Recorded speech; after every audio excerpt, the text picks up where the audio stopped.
Par, from the Latin, means equal. Our English word par means an amount taken as an average or a standard, and especially the standard score for each hole on a golf course, which is why the phrase par for the course means about as well as expected. We compare things to see if they're equal. Similar things can be called comparable, that is, equal with. And on a par with means comparable to. Parity, the state of being equal. That year the Canadian dollar reached parity with the US dollar for the first time in 3 decades. Parity has special meanings in such fields as physics, math, medicine, genetics, and marketing. Back when the Soviet Union and the US were opposing superpowers, there was often talk of parity in nuclear weapons between the two sides. We sometimes hear about parity between mental and physical health in insurance coverage, or parity in colleges' funding of men's and women's athletics. But parity may be most common in discussions of currencies. The exchange rate between two national currencies often changes every day, as each drifts higher or lower, and occasionally two similar currencies, such as the euro and the US dollar, will achieve parity, but it rarely lasts long. Disparity, a noticeable and often unfair difference between people or things. He'd been noticing an increasing disparity between what the government was claiming and what he saw happening all around him. Disparity contains the Latin dis, meaning apart or non-cdis, so a disparity is a kind of non-quality. The word is often used to describe a social or economic condition that's considered unfairly unequal, a racial disparity in hiring, a health disparity between the rich and the poor, an income disparity between men and women, and so on. Its adjective, disparate, accented on the first syllable, is often used to emphasize strong differences. Nonpareil, someone or something of unequaled excellence. Critics seem to agree that this is the new nonpareil of video game consoles, the one to beat. American children learn this word even if they can't pronounce it, as the name of the candies covered with white sugar pellets that they buy at the movie theater, and it's also the name of the pellets themselves.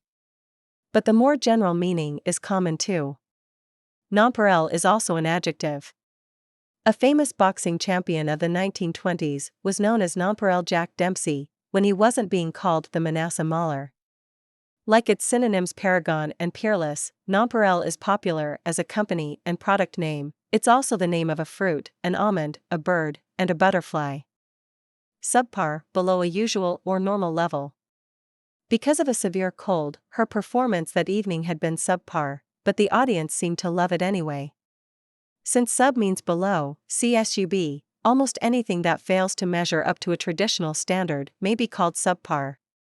So you may hear of subpar ratings for a TV show, subpar care at a nursing home, subpar attendance at a concert, or subpar work by a contractor.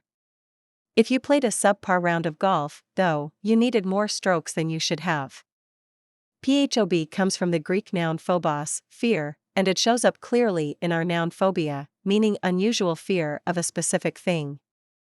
Phobias vary greatly in seriousness and also in frequency. Most of us have experienced claustrophobia at some time, but few truly suffer from fear of the number 13, a condition known as triskaidekaphobia. Acrophobic, fearful of heights. She's so acrophobic that, whenever she can't avoid taking the route that includes the high bridge, she asks the police to drive her across. The Greek akron means height or summit, and the acro root can be seen in such words as acrobat and acropolis. Almost everyone has some fear of heights, but an abnormal dread of high places, along with the vertigo, dizziness, that most acrophobes also experience, are common as well. In fact, acrophobia is one of the half-dozen most common recognized phobias. Acrophobia and claustrophobia both play a role in another well-known phobia, the fear of flying, itself often known as aerophobia. Agoraphobia, a fear of being in embarrassing or inescapable situations, especially in open or public places.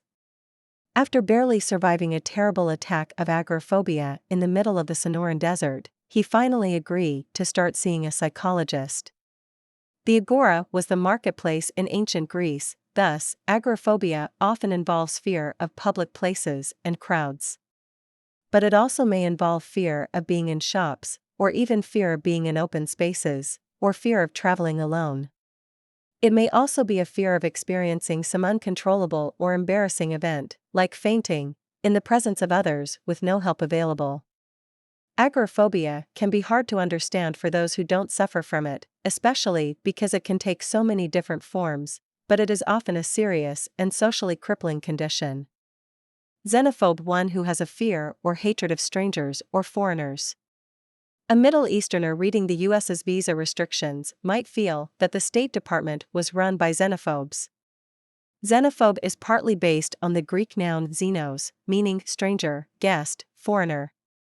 Unlike other phobias, xenophobia isn't really considered an abnormal condition. Instead, it's generally thought of as just serious narrow-mindedness, the kind of thinking that goes along with racism and extreme patriotism. In times of war, a government will often actually try to turn all its citizens into xenophobes. Arachnophobia: having a fear or dislike of spiders. At 50, my sister still suffers from arachnophobia, and can't sleep in a room unless she knows it has no spiders. In Greek mythology, Arachne was a weaver of such skill that she dared to challenge the goddess Athena at her craft. When she won their competition by weaving a tapestry disrespectful to the gods, the enraged Athena tore it to shreds, and in despair Arachne hanged herself. Out of pity, Athena loosened the rope, which became a cobweb, and changed Arachne into a spider. Today, the spiders, scorpions, mites, and ticks all belong to the class known as arachnids.